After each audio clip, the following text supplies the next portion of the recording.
वल्लभाभिधान स्तनोतु निजदासस्य सौभाग्यम् निधाय हृदिगोपीशं गोवर्धनधरं प्रभुं गुणगानं मुदा कुर्वे तस्याश्रयपरायणः।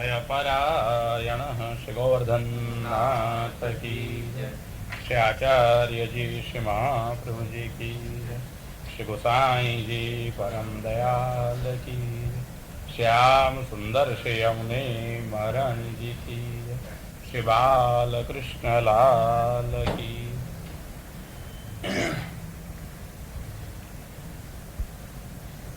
पुष्टि ભગવાનની કૃપા છે અને એ કૃપા દ્વારા ભગવાન પોતે जीवने प्राप्त થાય છે। हाँ, हिंदी में बोलने का है, मेरे को भूल गया। तो बहुत अभ्यास हम लोग को गुजराती में रहता है, स्वाभाविक रूप में शुरू हो गया है। ठीक है, ये भी कोई पुष्टि का ही लक्षण है कि स्वाभाविकता का आ जाना, यही स्वाभाविकता ही भगवान को प्रिय है। भगवान जब भक्त को अपना बनाना चाहते हैं तब वह भक्त को न कोई साधन कराते हैं सामान्य रूप से, न अधिकार की ओर देखते हैं, अपने आप यह भक्त को प्राप्त हो जाते हैं। और यही भगवान भक्त को प्राप्त हो जाए, यही पुष्टि है। परंतु ये पुष्टि, इनमें भक्त को चलना नहीं है, भगवान को चलना है। कहाँ? भक्त के पास। तो जिस रास्ते से भगवान चले और अपने भक्त के पास पधारे, यही भगवान के चलने का जो रास्ता है उसका नाम है पुष्टि मार्ग। लोग मानते हैं प्रायः करके हम सब कि हम जिस रास्ते से चलें, हमारा चलने का रास्ता वह पुष्टि मार्ग है। ये नहीं हो सकता है, क्योंकि पुष्टिस्तु भगवत धर्म, पुष्टि जीव का धर्म नहीं है, पुष्टि भगवान का धर्म है। इसलिए भगवान जिस रास्ते से चलते हैं ये पुष्टि है। सामान्य रूप में पुष्टि का अर्थ कहूँ तो काल, कर्म और स्वभाव, ये तीनों का बाध करने वाला, ये तीनों का निवारण करने वाला जो भगवान का असाधारण धर्म एवं सामर्थ्य है, उसका नाम पुष्टि। जहाँ पुष्टि होती है वहाँ काल कोई बाधा नहीं कर सकता है। जहाँ पुष्टि होती है वहाँ कर्म भी कोई बाधा नहीं कर सकते हैं। जहाँ पुष्टि होती है वहाँ स्वभाव भी अपना कोई प्रभाव नहीं दिखा सकता है। यह पुष्टि की एक विशेषता है। नहीं तो सामान्य रूप से प्राणी मात्र काल, कर्म और स्वभाव की वश में रहते हैं। कालाधीनता से कर्मानुकूल फल इसको भोगना पड़ता है, और कर्म भी सब करते हैं अपने स्वभाव के अनुसार। तो स्वभावानुसार कर्म और कर्मानुसार फल काल के अनुकूलता से प्राप्त होते हैं। ये तीनों की ये संगति होती है। तो अवश्य ये जब काल आता है तब किए हुए कर्मों का फल अवश्य भोगना ही पड़ता है। ये एक सामान्य नियम है। परंतु जब भगवान ये कर्मफल भोग न करावे, जब काल का भी कोई प्रभाव व्यक्ति के ऊपर न दिखाई दे, जब स्वभाव से भी ये ऊंचा उठ जाए, पर हो जाए, तब समझना ये पुष्टि है। और ये पुष्टि को समझे तो मैं भागवत में से आपको थोड़ी पुष्टि का दर्शन कराऊं, स्वल्प है। भागवत के 6ठ स्कंद में भगवान की जो लीला है उसका नाम शास्त्रकारों ने रखा है पुष्टि। पोषणं तदनुग्रह, ये 6ठ स्कंद में पोषण लीला है एवं पुष्टि लीला है, और उसका अर्थ है अनुग्रह। जो हम लोग मानते हैं पुष्टि भगवान की कृपा, यही उसका अर्थ है। और वहां 6ठ स्कंद में भगवान ने कोई भक्त की काल बाधा दूर की, कोई की कर्म बाधा दूर की, और कोई की स्वभाव बाधा दूर की। ये 3 प्रकरण हैं। 3 अर्थ इनमें से सुस्पष्टतया देखने में आते हैं। और कर्म बाधा काल बाधा को सोचें तो सबसे पहले अजामिल नाम का ब्राह्मण था। बेचारा सदाचारी था, पर तो न जाने कौन से कठिन कर्म भोग उनके भोगने थे। पिता की आज्ञा से जंगल में गया, होम के लिए जो काष्ठ चाहिए समित, वह लेने के लिए। वहां दैव संयोग से उन्होंने कोई दासी के साथ दुष्ट के विहार को देखे। आंख से ही अनर्थ अंतःकरण में आ जाता है। आजकल हम आंख से इतने दृश्य देखते हैं, योग्य हो या अयोग्य, कि इन सारे दृश्यों की छाप अनजाने हुए भी हमारे मन पर हुए बिना नहीं रहती है। ये ब्राह्मण का बालक, उसने ये दुष्ट विहार देखें, भोग विलास देखें, अंतःकरण में गहरी छाप हुई, मन विह्वल हो गया, अभिलाष हुए हमको ऐसा भोग मिले। पढ़ा लिखा हुआ था, जितनी समझ थी, जितना पढ़ा था, सारे के सारे शास्त्र वाक्यों का उपयोग किया। चलित हो रहा था जो अपना मन, उसको स्थिर करने का उसने प्रयत्न किया, परंतु स्थिर नहीं कर पाया, बेबस हो गया और अपनी साध्वी पत्नी का त्याग किया, माँ बाप का त्याग किया, और यही दुष्ट शूद्रा के साथ विहार परायण हो गया। 10 लड़के भी हुए। सबसे छोटा, उसका नाम रखा गया नारायण। जब मृत्यु का समय आया, शैया पे ब्राह्मण सोया था, इसी वक्त उसने देखा 3 भयंकर यमदूत लेने के लिए आए हैं। जो लोग मरते हैं, इन सबको यमदूत नहीं दिखाई देते हैं। कृपा होने वाली थी, यमदूत इसलिए दिखाई दिए। घबरा गया, कौन बचाएगा? और कोई तो याद नहीं आया।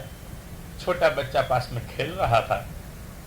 बरबस ब्रह्म ने चिल्लाया, नारायण। नाम सुनते ही लड़का तो नहीं आया, भगवान के पार्षद तो जरूर आ गए। भगवान भूल कर ऐसा तो नहीं था, सर्वज्ञ हैं, जानते हैं भगवान मुझको नहीं बुलाया है।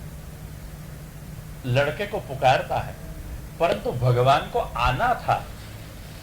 नाम के मात्र व्याज से, बहाना से स्वयं भगवान पधारे, इनके पार्षद को भेज दिए, और यह पार्षदों ने अजामिल ब्राह्मण को यमदूतों की पास से छुड़ाया, ये काल से छुटकारा पाया। कभी काल ग्रसित छूटता नहीं है। यमदूतों की पाश में, रस्ता में, रज्जू में जो बांधा गया, उसको लोग छोड़ते तो नहीं, परंतु आज अजामिल छूट गया है। यमपाश में से छूटे हुए 2 दृष्टांत हमारे सारे धर्म साहित्य में दिखाई देते हैं। एक, महाभारत की जो प्रसिद्ध कथा है, सती सावित्री थी जो अपने पति सत्यवान को यम के पास से छुड़ा के वापस लौट लाई थी। क्यों? कि उसका सतीत्व का सामर्थ्य था। अजामिल के पास में कौन सा सद्धर्म था? यमदूत के पास से सावित्री अपने पति को छुड़वा के ले आई। क्यों? उसमें सती एवं सद्धर्म, उसका पातिव्रत्य, उसका सामर्थ्य था। उसने यमराजा को अपने प्रश्नोत्तर से प्रसन्न कर दिए और वरदान के रूप में पति मांग लिया है, लेके आई है।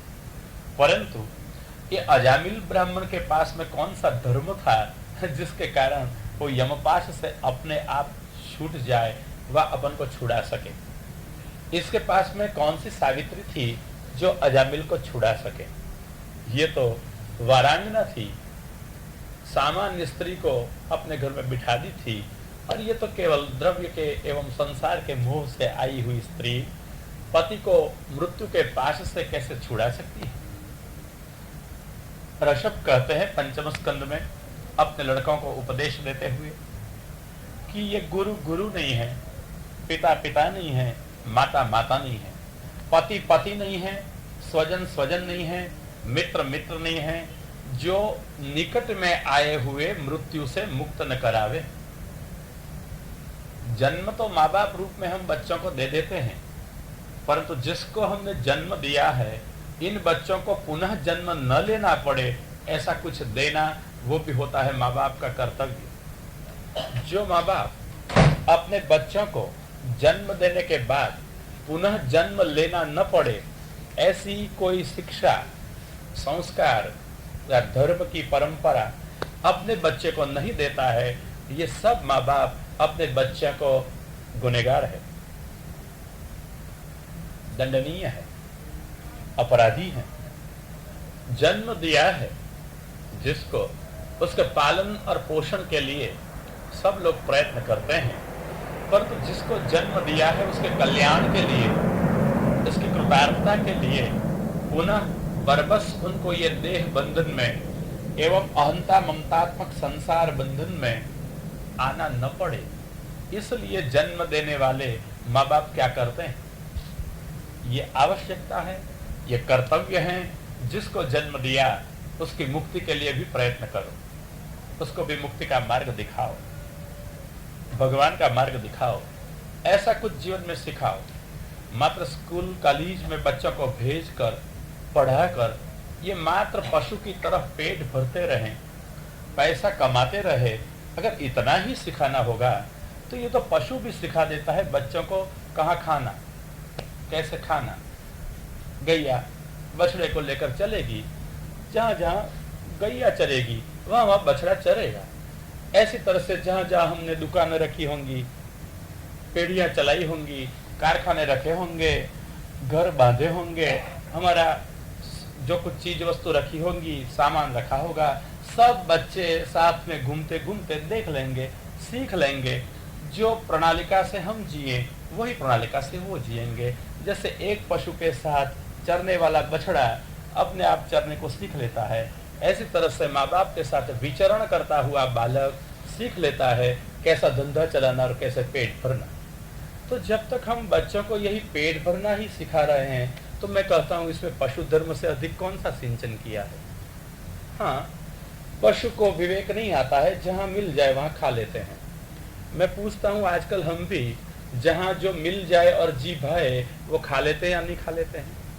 ये पशु धर्म ही होता है, इसमें पुरुष धर्म कौन सा आता है? जब तक हम ये बच्चों को न सिखा सकते हैं, न दिखा सकते हैं सही रास्ता जिससे ये भगवान के लिए जिए, भगवान के लिए सब कुछ करें, तब तक न हम पशु जीवन से पर हैं न हमारे बच्चे।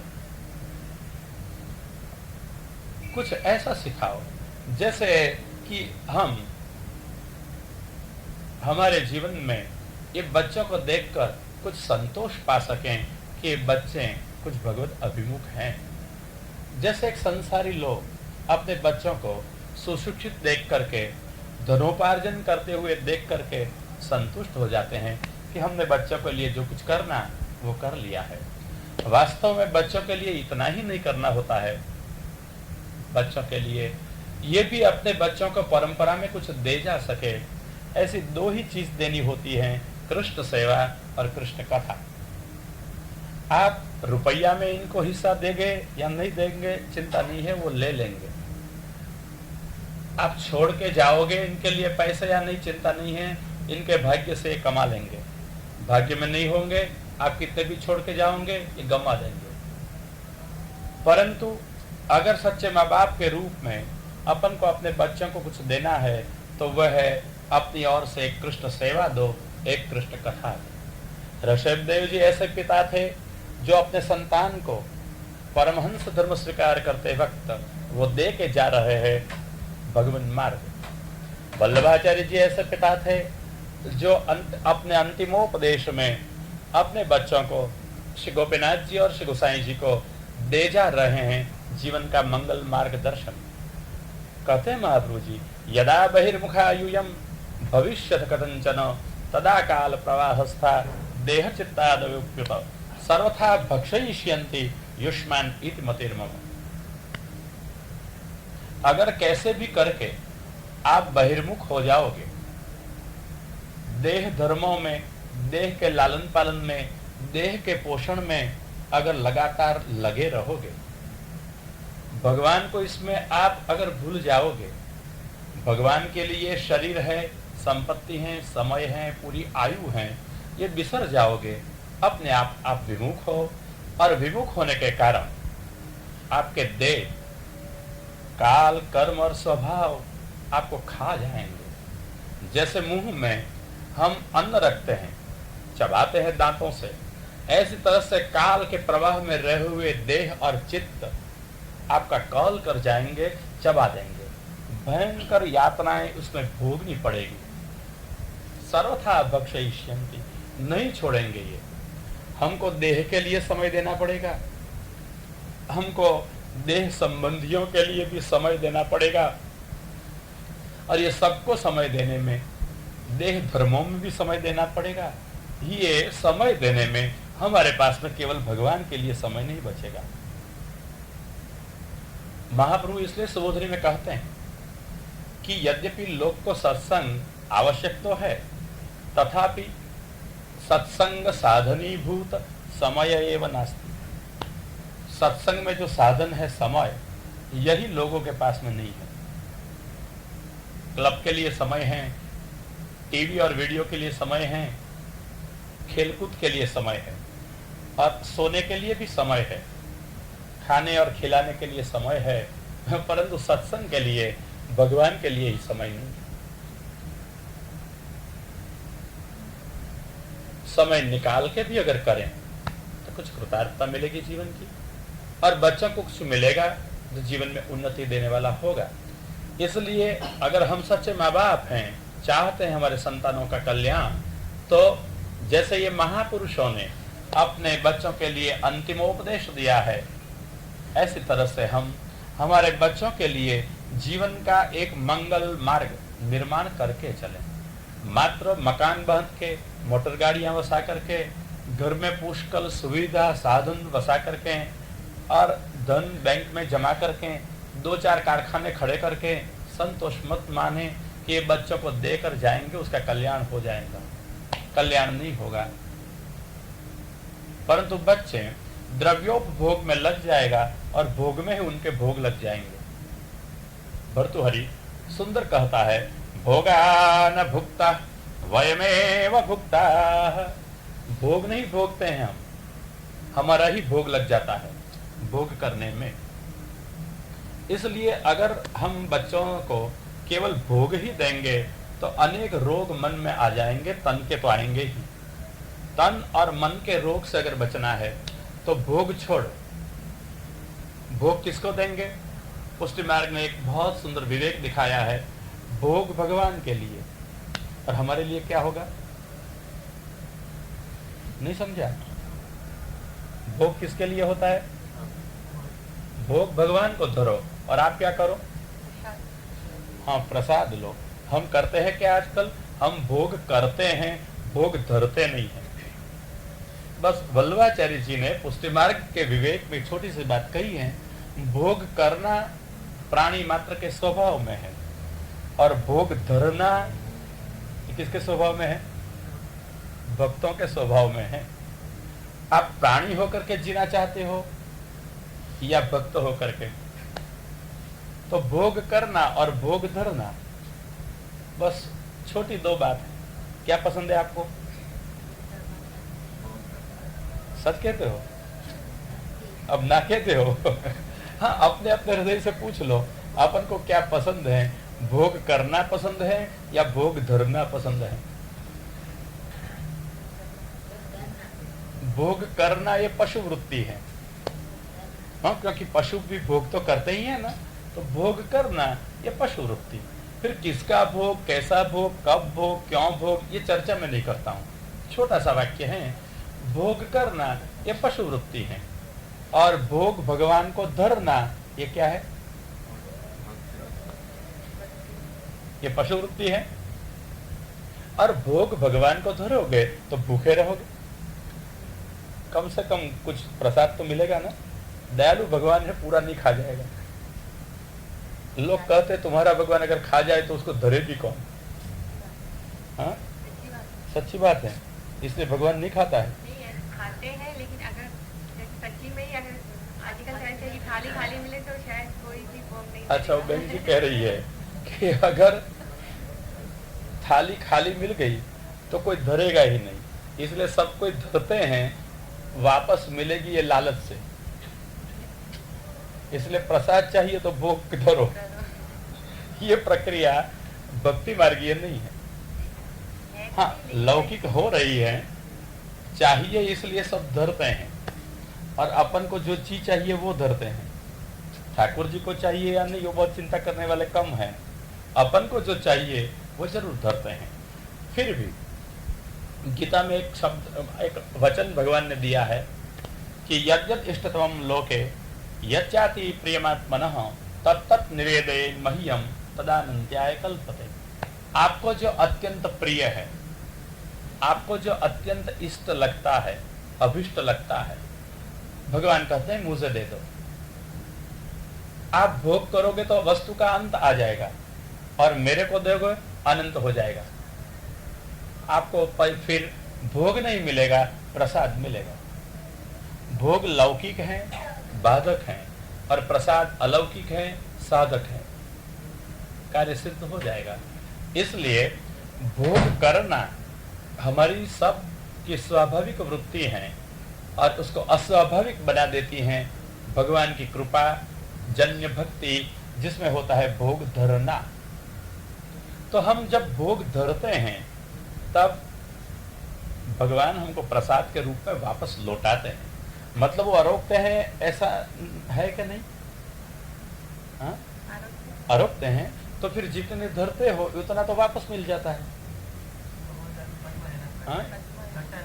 क्या है? अच्छा, दुर्योधन के जैसा।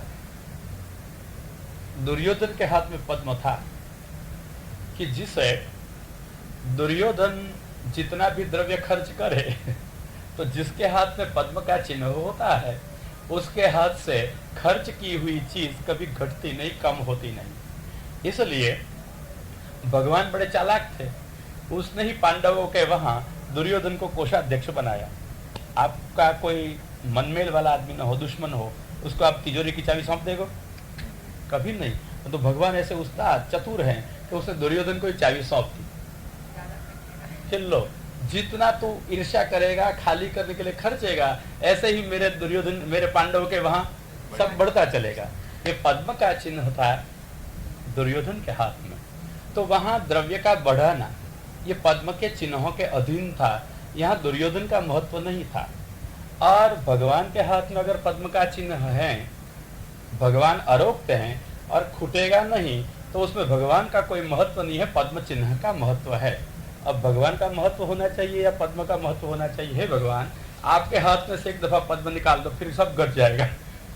तो भगवान की सेवा मत करो, पद्म की सेवा करो।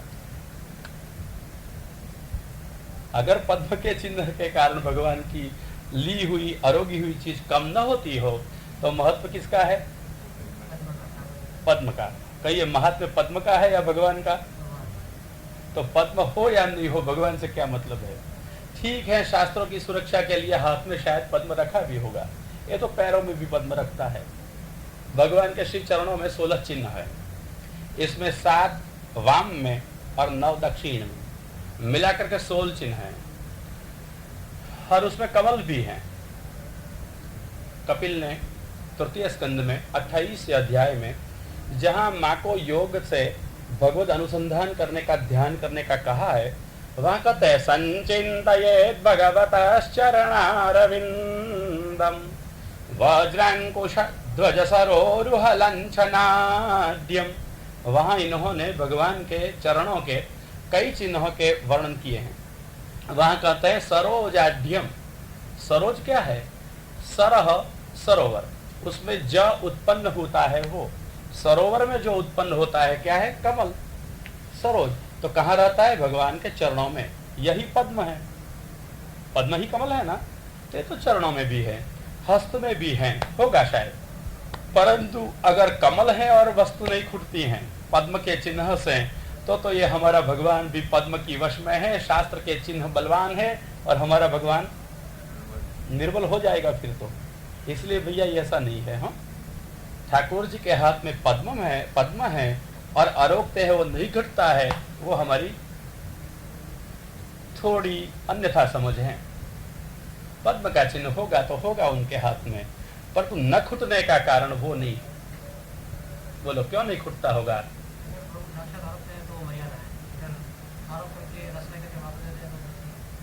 अगर प्रभु साक्षात आरोग्य है तो मर्यादा है? नहीं। अगर भगवान साक्षात आरोग्य हैं तो यही पुष्टि है। नहीं आरोग्य वापस लौटावे तो ये प्रवाह है। प्रसादी कैसे करेंगे आरोग्य बिना?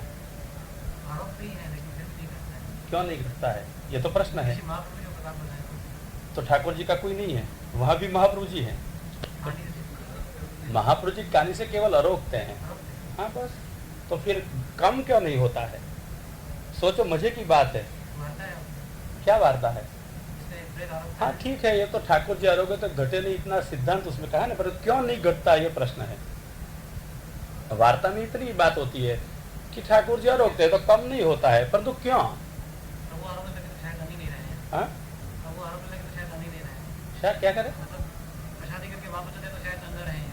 कुछ नहीं रहेगा तो फिर घट जाएगा, ये अर्थ हुआ। मतलब आरोग्य नहीं और दे देते हैं। हाँ सोचने जैसी कथा है। तो सब क्यों नहीं कम होता है? आप भगवान को भोग धरती हो, कम होता है?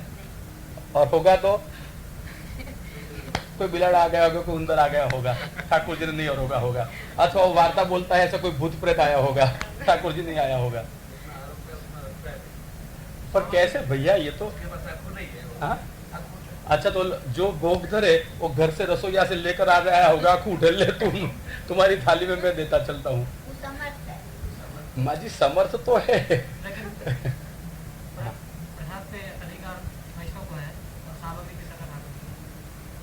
वो तुम्हारा प्रसाद और सामग्री जब आरोगेगा तब सब होगा ना। तो अधिकार भी ठाकुर जी का किसके ऊपर कहा? सामग्री के ऊपर, और प्रसाद के ऊपर हमारा अधिकार। तो सामग्री ही प्रसाद हो जाती है तो पहले से अधिकार हो गया। अच्छा, मतलब कि भगवान कुछ करते नहीं है, भाव का भूखा है तो हे भगवान लड्डू खाना, आंख बंद करके लड्डू खिलाओ, और आपको आंख बंद करके फिर लड्डू खाना, मैं लड्डू खा रही हूँ। ये भावना का भूखा है, तो हम भावना का प्रसाद लेना, चले या नहीं चले। सोचो, मैं आपको परीक्षार्थ कभी नहीं पूछता हूँ, आप सोचें, क्योंकि हमारे शास्त्र सोचने से आपको बहुत आनंददायक लगेंगे और कुछ सोचने की टेव होगी, सोचने से कोई रास्ता मिलेगा। हम लोग केवल सुनते हैं, सोचते नहीं है, करते तो नहीं है, जुदी बात है, ये तो बहुत कठिन है, पर तो सोचते नहीं है। मैं इतना तो जरूर चाहता हूँ कि आप लोग सब सोचो। परीक्षार्थ नहीं पूछता हूँ, मैं जानता हूँ स्वाभाविक है आपका जो विषय है वो आपको नहीं आवे। मेरे को कोई कहेगा रोटी बेल दो तो मैं क्या करूं? नहीं भी आवे मेरे को, मेरा अभ्यास नहीं है। तो आप तो कितनी रोटी बेल दोगी थोड़ी देर में? जल्दी जल्दी हो जाएगी ना, आपका अभ्यास है। ऐसी तरह से श्री गोवर्धन नाथ, ऐसी तरह से शास्त्र से हमारा रोज का काम होता है। प्रभु की बड़ी कृपा होती है तो सब सिखा देते हैं, ठीक है, इसमें बड़ाई हमारी नहीं होती है, प्रभु की होती है। इसलिए आपको नहीं आवे तो आपकी कोई निम्नता नहीं है, परंतु नहीं आवे और नहीं सोचो तो जरूर निम्नता है। नहीं आना वो गंभीर नहीं है, परंतु न सोचना ये शोचनीय है, ठीक है ना। बोलो सोचो, क्यों नहीं कम होगा? क्या है? क्या है? हाँ सोचो, निसंकोच। अपने शास्त्रों ने सारा चिंतन करके रखा है। अगर हम थोड़ा कष्ट करें शास्त्र दर्शन का, तो ये सारी हमारी परंपरा की जो प्रश्नावलियां, उसका अंत आ जाए। आप तो दीपक प्रगटाती हो, कैसे प्रगटाती हो? ये बत्तियां बंद हो गई, अब आपको दीपक करना होगा ना, कैसे करोगी?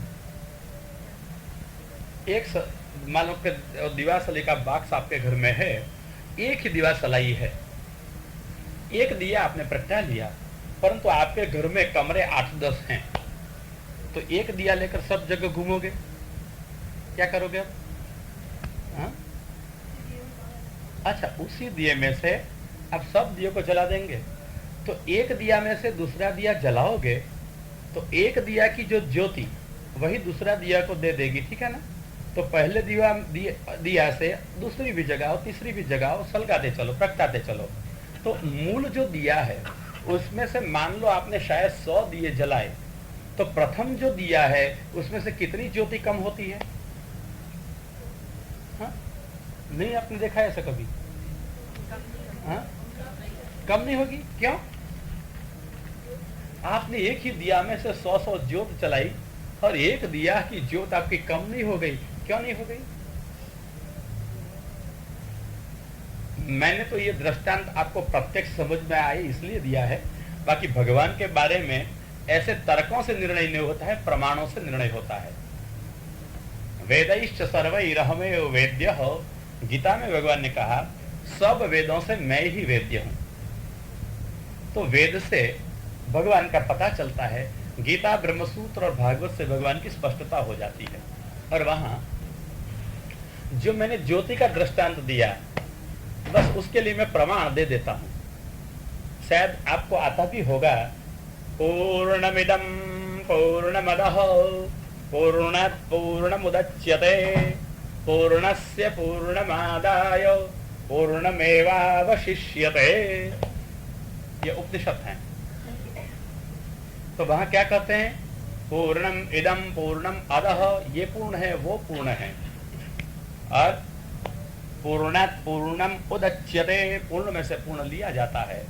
और पूर्णस्य पूर्णमादाय, पूर्ण से पूर्ण को ले लो, क्या बचेगा? पूर्णम एवावशिष्यते, 1 - 1 बराबर 0। आपको गणित नहीं आता है, 1 में से 1 बात करो, क्या बचेगा? नहीं बचेगा ना, कुछ बचेगा? आपको भी नहीं आता है। हम तो उपनिषद या गणित पूछते हैं। उपनिषद कहती हैं पूर्ण में से पूर्ण ले लो, 1 - 1 = 1 में से 1 बात करो, 1 में से 1 बात करो, तो क्या बचेगा?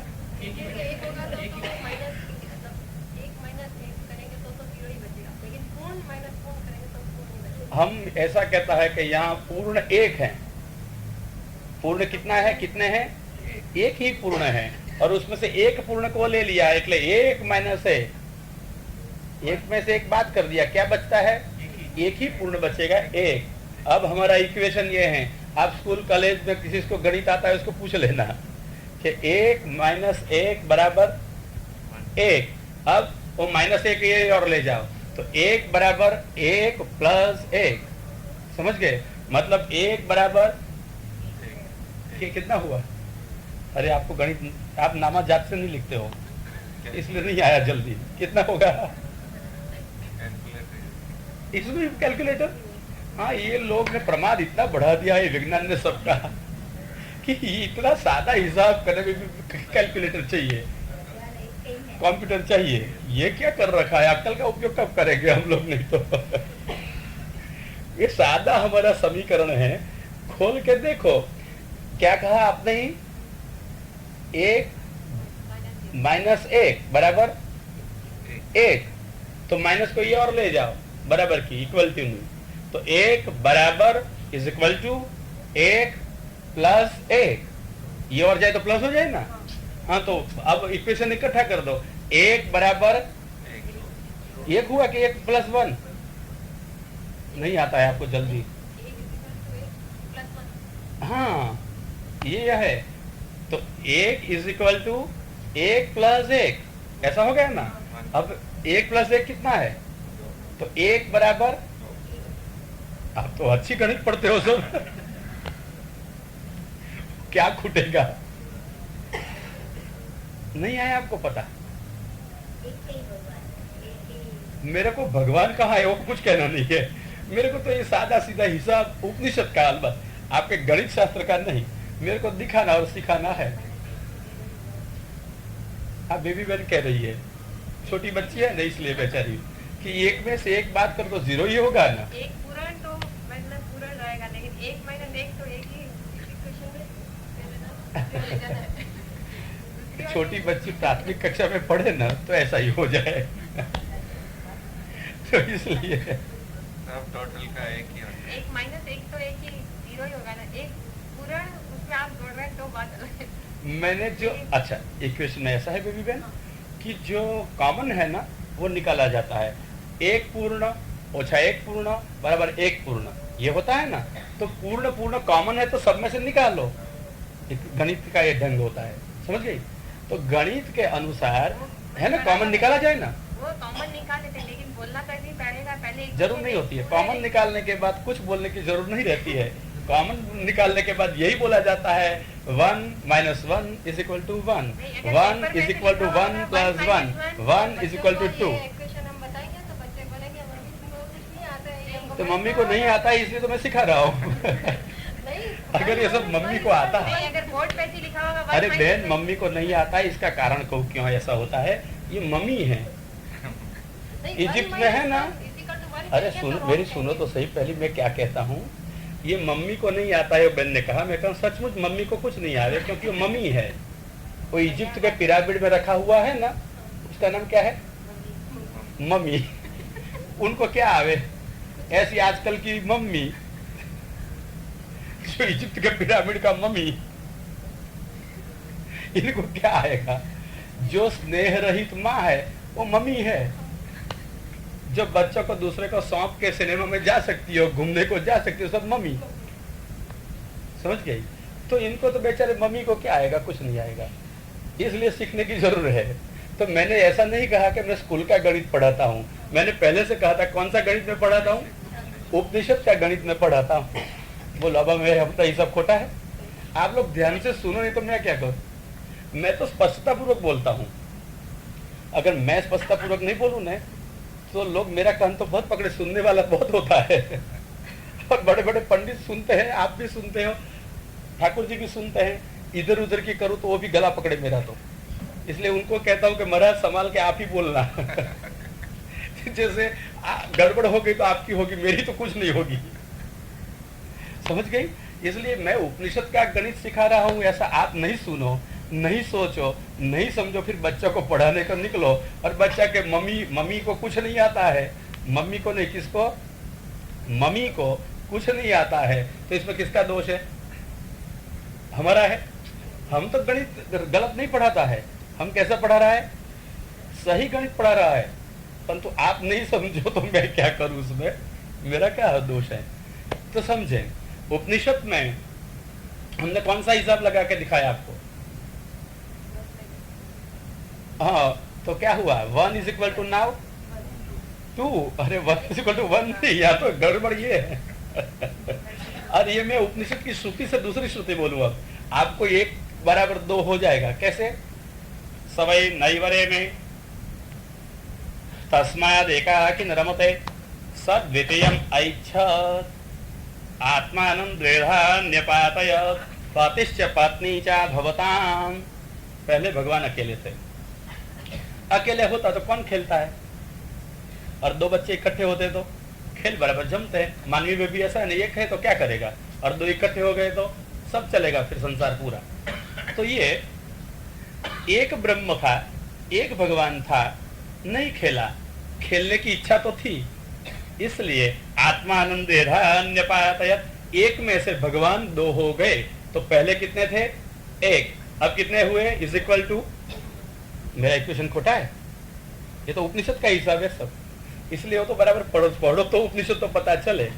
मेरा इक्वेशन अब तो सच्चा है ना, इसलिए एक बराबर, वाह, एक बराबर 2 हो सकता है। तो जो भगवान एक के बराबर 2 हो सकता है, एक के बराबर 1 हो सकता है, एक में से एक बात करो तो भी 1 रह जाता है, वो भगवान तुम्हारा अरोगेगा तो क्या खुट जाएगा। समझ गए? जैसे दीप में सामर्थ्य है, अपनी ज्योति सामने वाला दीप को देने पर भी दीप की ज्योति कम नहीं होती है, ऐसी तरह से भगवान में पूर्णत्व नाम का धर्म है। समझ गए? पूर्णत्व नाम का धर्म है। जैसे अत्तर में सुगंध होता है ना, ऐसी तरह से भगवान में पूर्णत्व नाम का धर्म है। इसलिए भगवान जिसको भी स्पर्श करेगा उसको क्या बना देगा, ये धर्म बना देगा। इसलिए वस्तु को भी क्या बना देगा, पूर्ण। पूर्ण भगवान के स्पर्श से वस्तु भी क्या बन गई, पूर्ण। ये भगवान तुम्हारा पहला दीपक है और उससे दूसरा दीपक जलाया, वो तुम्हारी सामग्री भोग धरी थी, वो कैसी बन गई, भगवान पूर्ण है, उसने पूर्णत्व धर्म अपने स्पर्श से वस्तु में पधराया तो वस्तु कैसी बन गई, पूर्ण।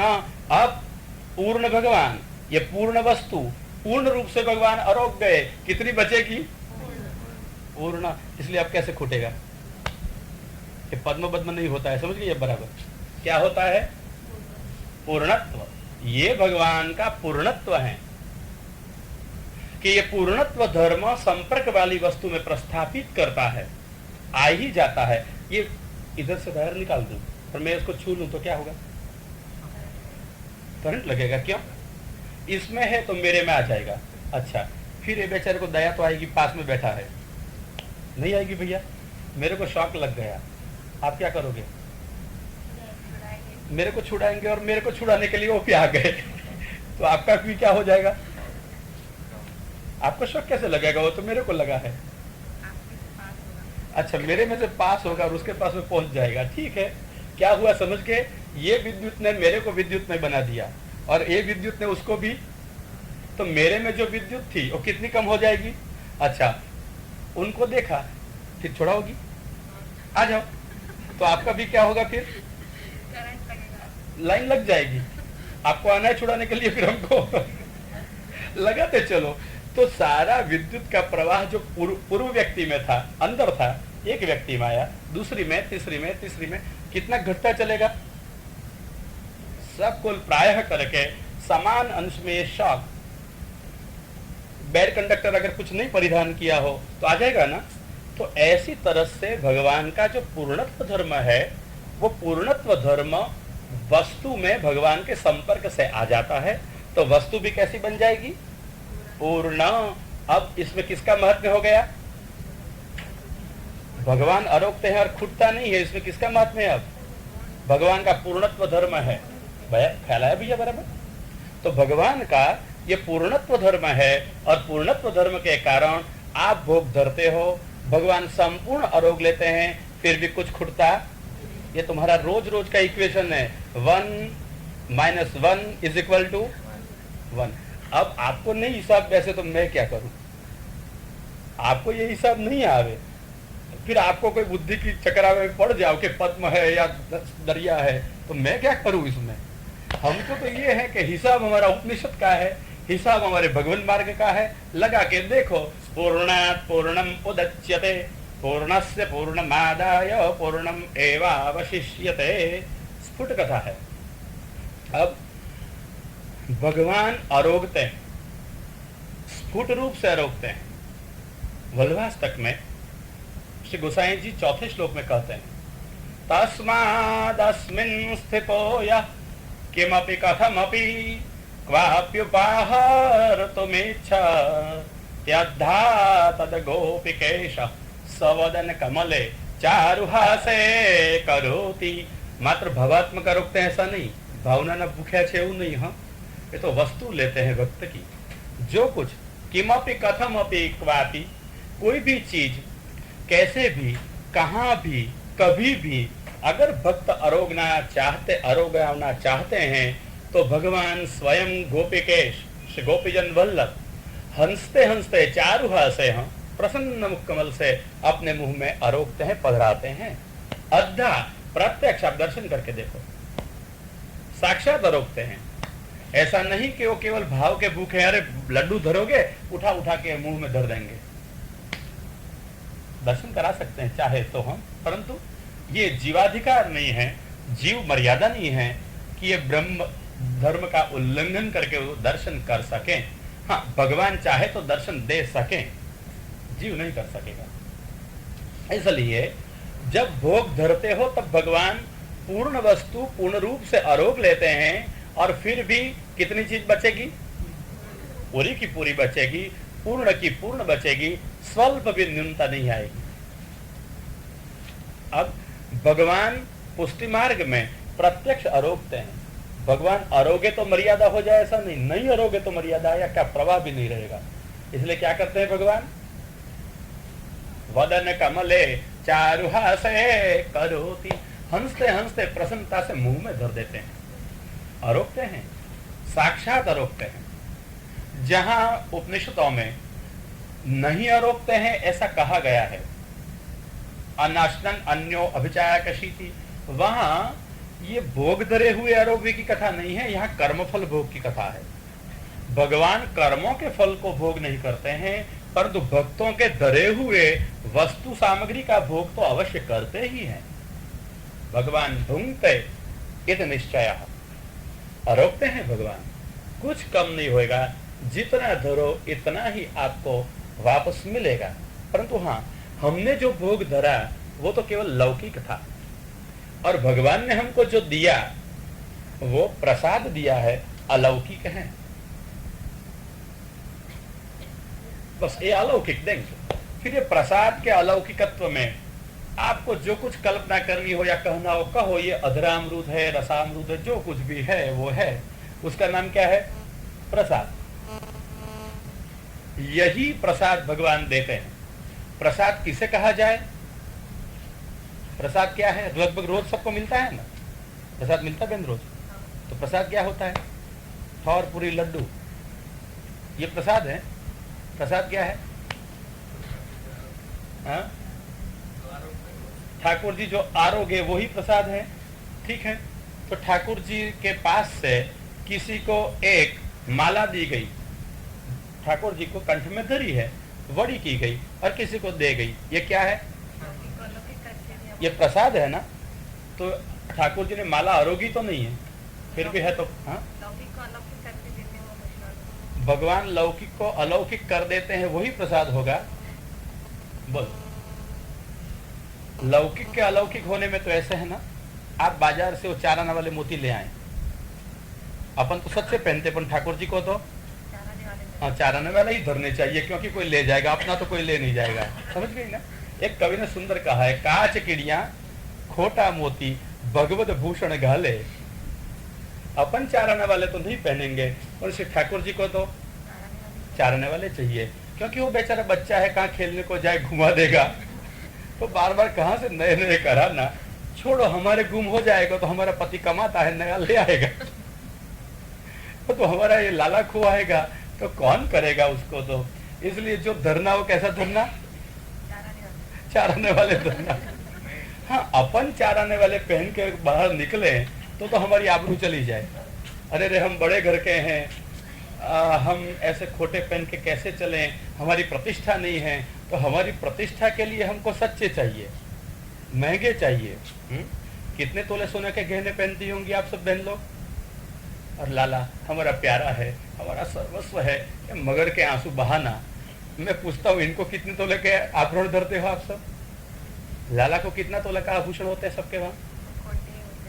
अच्छा, वो बहन बेचारी बहुत भली बोली हो, कहती है खोटे ही होते हैं। हमको खोटा कोई पहना हुए तो पसंद नहीं, क्लेश करके बैठ जाए। तुम्हारे पति के पास से आप कभी मोती की माला मंगाओ, और वो बेचारा मोती की माला जैको की लेके आवे, उसकी जी खा जाएगी सब पीछे लग के कि ये 4 आने वाली हमारी है, हम 4 आने की हैं। तो मैं पूछता हूँ, ठाकुर जी 4 आने के हैं? हमने क्या बना रखा है हमारे ठाकुर जी को? सोचो महाराज, आपके बैठने के लिए एक छोटा सा कमरा रखा है, नहीं, छोटे से कमरे में भी आपके लिए जगह नहीं है, तो अलमारी पे रख दिया है। महाराज रसोड़ा के ताप जलता है, वहां आपको धर दिया है, बैठो महाराज, आपको सर्वसमर्थ हो, दयालु हो, हमारे उद्धार के लिए आए हो, तो महाराज रसोड़ा के ताप में नहीं विराजोगे तो कहां विराजोगे? हमको तो ताप नहीं होता है, आपको तो ताप थोड़ा हो। हाँ, हम ताप भाव को चाहते हैं, आप भावात्मा हो, हम ताप भाव चाहते हैं, इसलिए आपको ताप में रखते हैं रसोड़ा में। आप ताप हो, अग्नि की ज्वालाएं निकले, गरम गरम रसोई की भाप निकले, आप ताप हो, और ये ताप हमको ताप ताप के बेच दो महाराज, अगर देते हो तो। हमको ताप भाव चाहिए, पर तो हमको ताप लगे तो महाराज हम तो एयर कंडीशन चलाते हैं।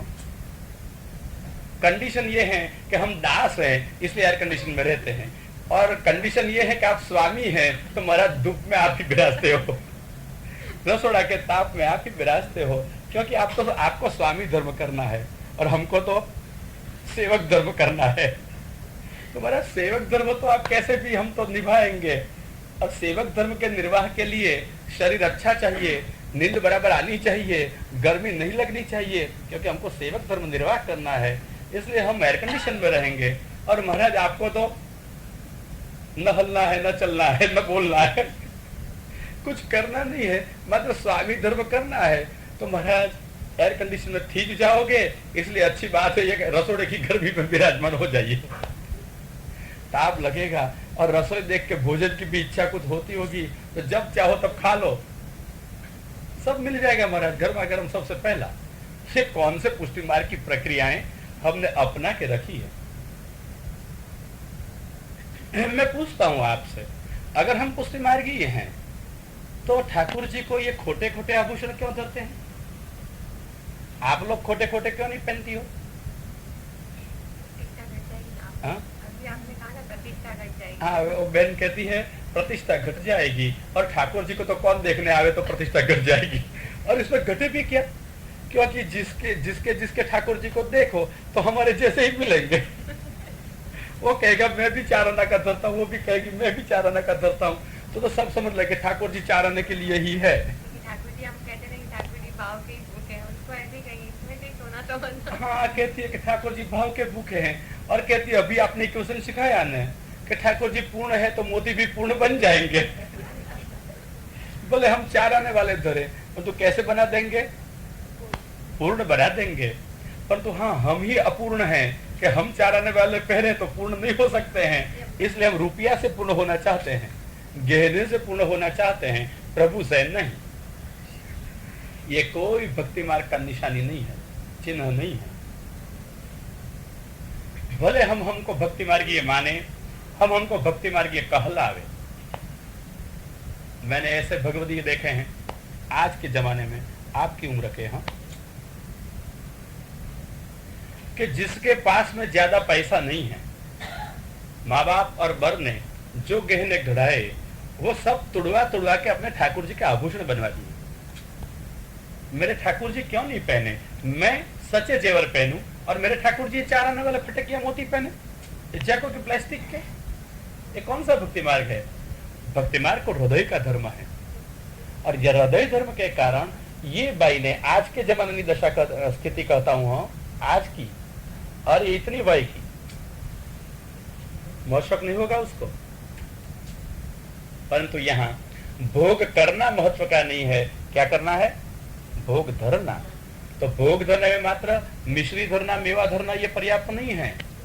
भोग धरना मतलब कि जो कुछ उपभोग हम करते हैं, ये सारे के सारे उपभोग एवं भोग हम पहले भगवान को धरें, हमारे सारे भोग भगवान के लिए हो, और ये भगवान को भोग धरे। बाई ने सोचा, हृदय का धर्म उसके पास में था, उसको लगा अरे ये क्या है, मैं सच्चा पहलू, मेरे ठाकुर जी के पास में कुछ नहीं।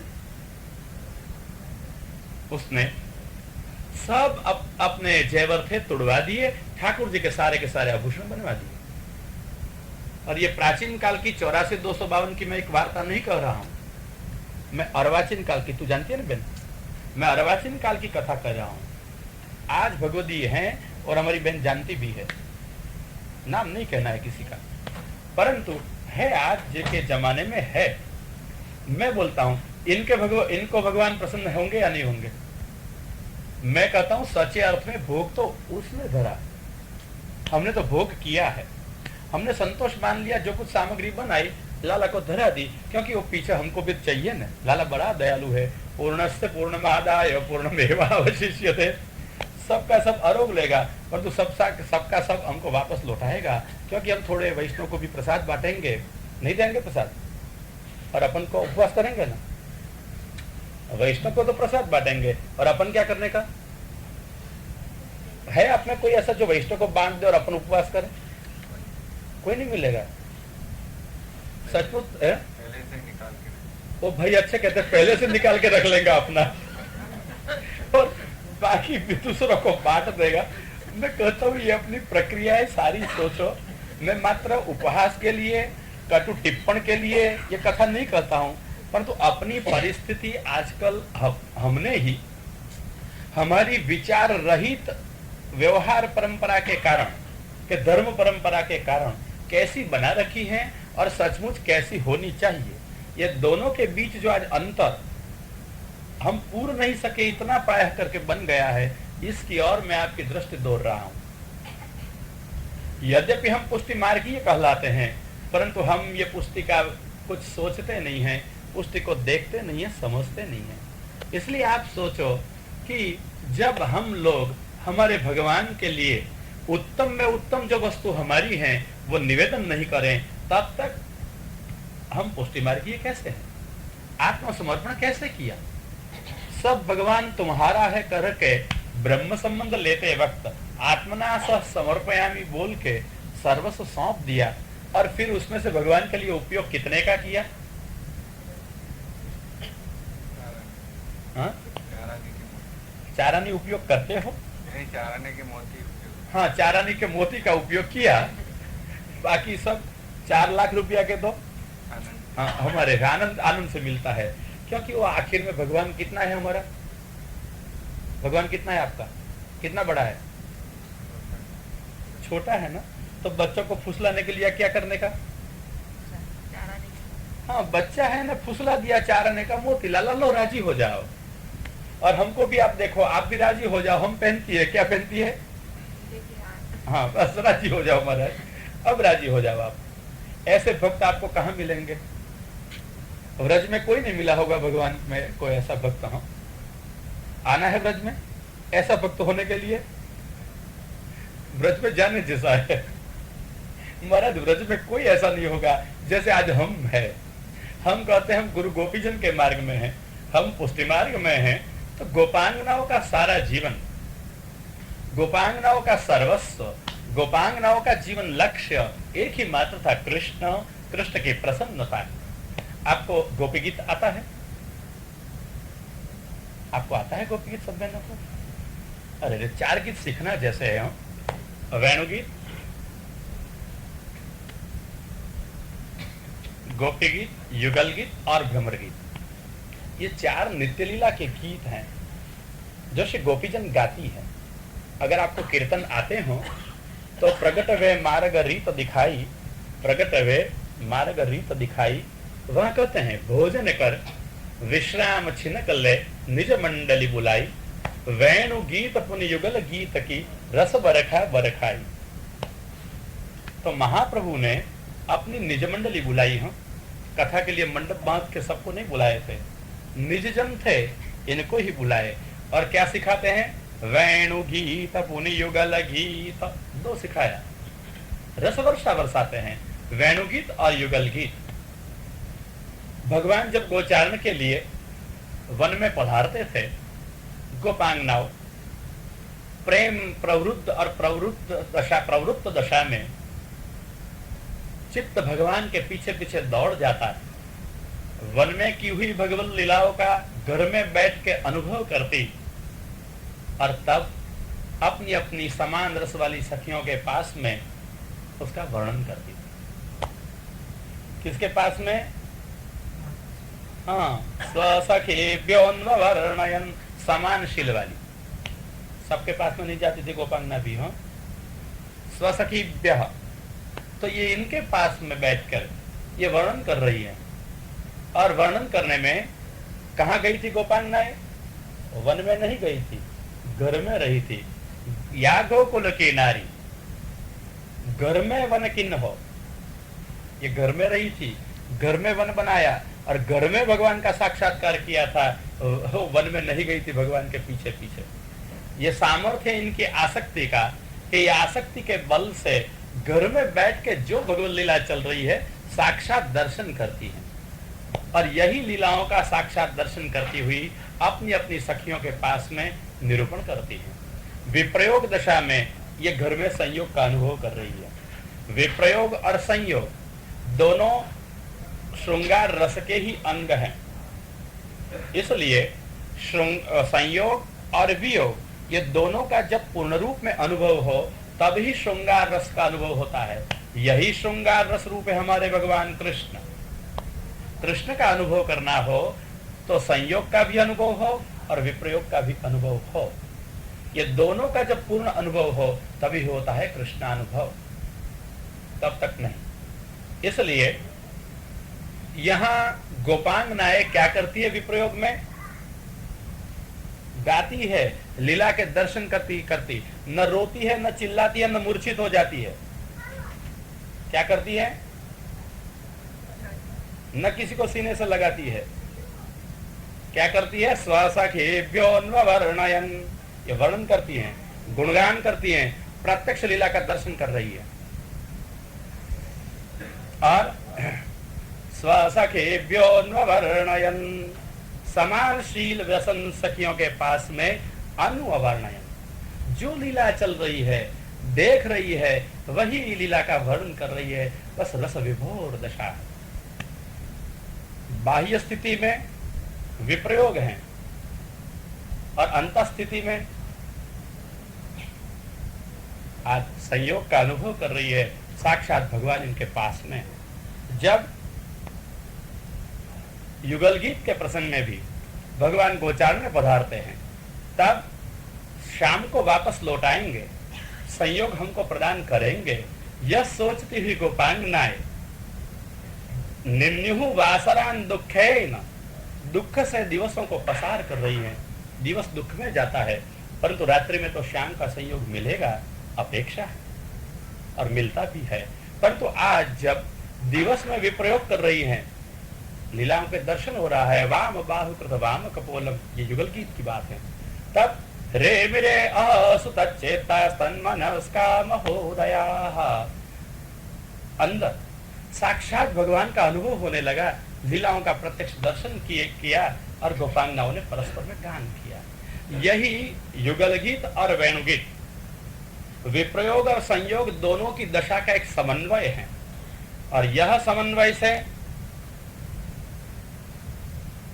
पूर्ण रस वहां आविर्भूत है। इसलिए कहा रस बरखा बरखाई, रस की वर्षा महाप्रभु जी ने बरसाई है, क्योंकि रसात्मक कृष्ण है। रसात्मक कृष्ण की कथा रसात्मिका है, इसके लीला भी रसात्मिका है। इसलिए महाप्रभु सबको नहीं बरसा रहे हैं, किनको बुलाए हैं? निज मंडली बुला